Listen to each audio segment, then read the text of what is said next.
만약에 정말 만약에 우려하던 대로 사전 청약이 공급을 한다, 그러면은 정말 수많은 국민들을 모질이 취급하는 걸로밖에 안 느껴질 것 같아요. 자, 반갑습니다. 굉장히 오랜만에 인사를 드리는 것 같아요. 커뮤니티에는 한 두어 번 정도 글을 올렸었는데 이렇게 얼굴 뵙고 인사드리는 거는 진짜 오랜만인 것 같습니다. 영상을 찍어 놓은 것도 있고 이미 업로드까지 했는데 공개를 안 한 것도 있고 대본만 작성한 것도 있고 그렇긴 한데 어찌됐든 간에 정말 오랜만에 이렇게 인사를 드리는 것 같습니다. 그래서 제 주변 분들은 저한테 무슨 문제 생겼냐, 아니면 무슨 일이 있냐 이렇게 물어보시는 분들도 사실 굉장히 많은데 아무 일도 없고, 요즘에 굉장히 좀 바빠가지고 이렇게 영상을 업로드하기가 조금 어려워서 영상을 업로드를 좀 못했었던 거고, 일단은 당분간은 좀 꾸준히 올릴 자신은 좀 없을 것 같아요. 제 사무실도 이전을 하면서 지금 카메라 구도도 기존이랑 조금 달라졌죠. 이것도 지금 자리를 잡은 게 아니라 지금 굉장히 조금 불편하게 촬영을 하고 있는데, 이것도 지금 어떻게 할지 좀 고민을 하고 있고, 여러모로 이렇게 가끔씩 인사를 드리게 될 것 같습니다. 그런데 여튼 이렇게 오랜만에 여러분들께 인사를 드린 이유는 굉장한 소식이 나와서, 그리고 요거를 단순히 글보다는 이렇게 설명을 드리는 게 나을 것 같아서 이렇게 영상을 찍게 됐습니다. 제목을 보시고 들어오셔서 오늘의 주제가 무엇인지는 다들 아실 거예요. 자, 며칠 전 4월 21일 국토부에서 드디어 3기 신도시 사전 청약에 대한 이야기가 나왔습니다. 자, 이맘때쯤 나올 것은 알고 있었는데 막상 받으니까 이제 드디어 시작이구나 라는 생각이 이제 들게 되는 거죠. 자, 마치 이미 진급할 것이 확정돼 있어서 알고는 있었지만 막상 계급장을 달 때는 그 느낌이 굉장히 새롭죠. 지금 그런 느낌하고 굉장히 유사한 것 같습니다. 어쨌든 이 사전 청약이 뭔지 모르는 분들이 계실 수 있으니까 제가 아주 간단하게만 설명을 드리면은, 일반적인 청약을 하기 한 1에서 2년 전에 미리 하는 청약 제도라고 보시면 됩니다. 자, 그러면은 그냥 바로 청약을 하면 되지 그거를 왜 1, 2년 전에 미리 하냐 라는 질문이 생기겠죠. 자, 신도시를 만드는 과정은 이렇습니다. 첫 번째, 신도시가 될 땅을 선정하고, 두 번째, 그 땅을 어떻게 만들지를 계획하고, 세 번째, 그 땅을 가지고 있는 사람들에게 보상을 합니다. 자, 그리고 네 번째로 그 땅 위에 있는 집을 허물고, 그리고 쓰레기를 치우고,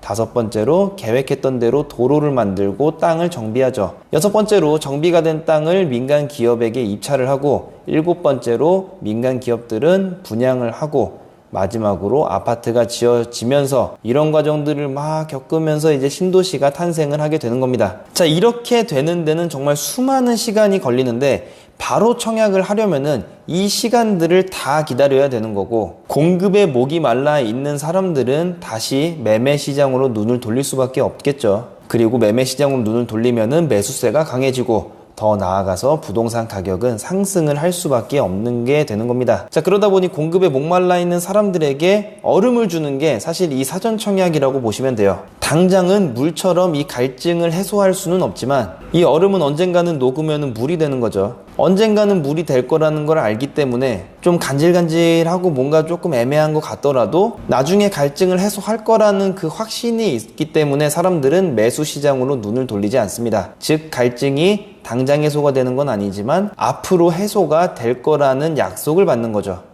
기다림의 시간은 당연히 있겠지만요. 자, 사전 청약은 세 번째 단계인 보상 단계가 진행하는 그 중간에 할 수 있는 방식입니다. 자, 일반적인 방식으로 하게 되면은 7번째까지 기다려야지 청약을 받을 수 있는 이 일반 청약과는 달리 세 번째에서 하게 되니까 엄청나게 신속하게 진행이 되는 겁니다. 자, 이 사전 청약이 가능한 이유는 토지 보상을 하면 그 땅은 어차피 LH 땅이 됩니다. 그러면은 LH는 그 땅을 가지고 어차피 공공분양을 할 것이고, 그 공공분양 주도는 어차피 LH에서 하게 되는 거니까 내 땅에서 내 땅이 정비되기 전에 나는 사전 청약을 하겠다, 이런 게 가능한 거죠. 자, 여튼 이 사전 청약에 대해서는 이렇게 간단하지만 조금 길게 설명을 드렸고, 이 사전 청약이 어디 하는지, 그리고 언제 하는지, 그리고 얼마나 하는지 그 내용이 분명히 궁금하실 겁니다. 자, 그래서 하나하나씩 좀 알아보면은, 사전 청약은 총 32,200가구가 계획이 되어 있습니다. 지금 LH 사태가 잠잠해지긴 했는데 투기 의혹이 넘쳐나는 상황에 과연 민심을 무시하고 제대로 보상을 진행할지는 모르겠으나 현재 계획은 그렇게 잡혀 있어요. 자, 이 중에서 7월에 4,400가구가, 그리고 10월 달에 9,100가구,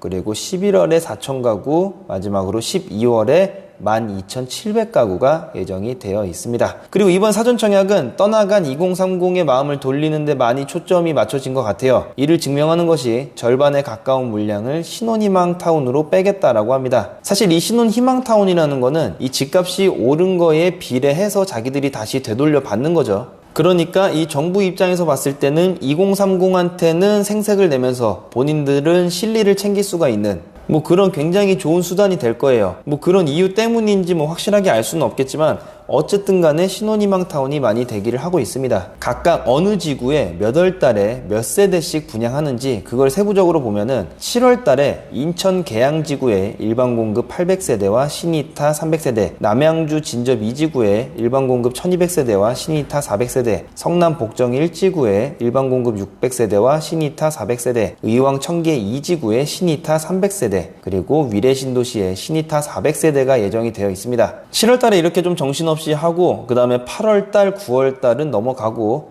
2차 공급은 바로 10월달에 진행이 됩니다. 10월달에는 남양주 왕숙 2지구에 일반 공급 1400세대, 성남 신촌에 일반 공급 300세대, 성남 낙생지구에 신이타 900세대, 성남 복정 2지구에 신이타 600세대, 의정부 우정지구에 일반 공급 1000세대, 군포 대암이지구에 신혼희망타운 1000세대, 의왕 월암지구에 신이타 800세대, 수원 당수지구에 신이타 500세대, 부천 원종지구에 신이타 400세대, 인천 검단지구에 일반 공급 1200세대, 파주 운정 3지구에 일반 공급 1200세대가 예정되어 있습니다. 3차 공급인 11월에는 하남 교산지구 일반 공급 1000세대, 시흥 하중지구 신이타 700세대, 양주 회천지구 일반 공급 800세대, 과천 주암지구 일반 공급 100세대, 신이타 1400세대가 예정되어 있고, 마지막으로 4차 공급인 12월에는 남양주 왕숙지구에서 일반 공급 1600세대와 신이타 700세대, 부천 대장지구에서 일반 공급 900세대와 신이타 1000세대, 고양 창릉지구에서 일반 공급 1100세대와 신이타 600세대, 부천 역곡지구에서 신이타 900세대, 시흥 거모지구에서 일반 공급 500세대와 신이타 800세대, 안산 장상지구에서 일반 공급 700세대와 신이타 300세대, 안산 신길 2지구에서 일반 공급 800세대와 신이타 600세대, 동작구 수방사 부지에서 신이타 200세대, 구리 갈매 역세권 지역에서 신이타 1100세대, 고양 장항지구에서 일반 공급 800세대가 예정되어 있습니다. 자, 근데 내용을 보면은 지난번하고 조금 달라지기도 했고, 개인적으로 할 이야기도 있는데, 이 사전 청약 절차에 대해서까지만 좀 더 알아보고 마지막으로 정리를 좀 한번 하면서 그때 이야기를 좀 하도록 할게요. 자, 사전 청약 절차는 공고가 나오면 본 청약처럼 똑같이 진행을 하면 됩니다. 단 소득 요건이나 자산 요건 같은 기준은 사전 청약일이 기준이기 때문에 나중에 본 청약 시 연봉이 올라서 소득 기준을 초과했다 하더라도 상관이 없습니다. 또한 해당 지역에 2년이 안 됐어도 이 지역 기준은 본 청약을 기준으로 하기 때문에 지금 당장 그 지역에 살기만 하면은 괜찮고요. 단 사전 청약일이라는 것이 기준이라고는 하지만 이 무주택 요건이라는 거는 본 청약까지는 끝까지 유지를 해야 됩니다. 자, 사전 청약에 대해서는 이제 여기까지 알아보고, 이번 사전 청약 보도자료가 발표가 되면서 제가 지난번에 올렸었던 영상이 하나 생각이 나가지고 그 영상을 제가 다시 한번 좀 봐봤어요. 그래서 기존에는 26,200세대가 계획이 되어 있었는데 신혼희망타운이 대거 들어가다 보니까 이게 32,200세대까지 이 계획 물량이 늘어났더라고요. 이걸 가지고 마치 충분히 올릴 수 있었던 것도 이렇게 민심이 안 좋아지니까 숫자 가지고 장난치네 이렇게 생각하시는 분들도 충분히 계시겠지만, 사실 지금 가장 중요한 것은 이 시장에 안정이라는 시그널을 주는 것입니다. 그렇기 때문에 사실 자기들이 이제 발표를 할 수 있는 최대 범위에서 발표를 하는 거는 그렇게 나빠 보이진 않아요. 그런데 문제는 제가 그 지난번 영상을 보면서 기억이 난 게 있습니다. 바로 사전 청약 물량이 우리가 생각하는 것처럼 드디어 이 공급이 쏟아지는구나 이렇게 생각을 하지 못하는 그런 정책대로 나올 수 있기 때문에 이번 사전 청약이 과연 진짜로 공급량이 쏟아지는지는 좀 지켜봐야 될 것 같아요. 저도 기억이 안 났으니까 여러분들도 내용이 기억이 안 나겠죠. 어떤 정책 때문에 그러냐면은 바로 토지 임대부 주택이라는 정책 때문에 그렇습니다. 자, 구독자 여러분들께서 기억이 나시는지는 모르겠지만 이 토지 임대부 주택은 나중에 되팔 때 LH한테 이자만 조금 쳐서 줘야 하는 그런 공급 방식으로, 사실 이 방법으로 공급이 될 가능성이 굉장히 높아 보여요. 자, 이거는 왜 그러냐? 이 토지 임대부 분양주택의 공공 매입이 바로 올해 7월 6일부터 시작하기 때문입니다. 뭐 음모론처럼 느끼실 수도 있겠지만 사실 이 날짜가 너무 비슷해요. 사전 청약을 실시할 거야. 근데 언제부터? 7월부터. 토지 임대부 분양주택을 시행할 거야. 언제부터? 7월부터. 물론 토지 임대부 분양주택으로 시행을 안 할 수도 있는데 현재로서는 거기에 경계를 하지 않을 수도 없어요. 경계를 하고선 지켜봐야 될 것 같습니다. 그리고 이 토지 임대부 분양주택이라는 정책이 얼마나 심각한 문제를 가지고 있는지는 제가 다시 얘기하진 않을게요. 이거는 제가 예전 영상에서 올렸었고 본 영상이 끝나면은 그 영상으로 넘어갈 수 있게끔 제가 띄워드릴 텐데 뭐 다시 한번 말씀드리지만 이 모집 공고가 아직 나오지 않았기 때문에 사전 청약이 어떤 방식으로 될지는 몰라요. 근데 이 방식으로 나오지 않기만을 바랄 뿐입니다.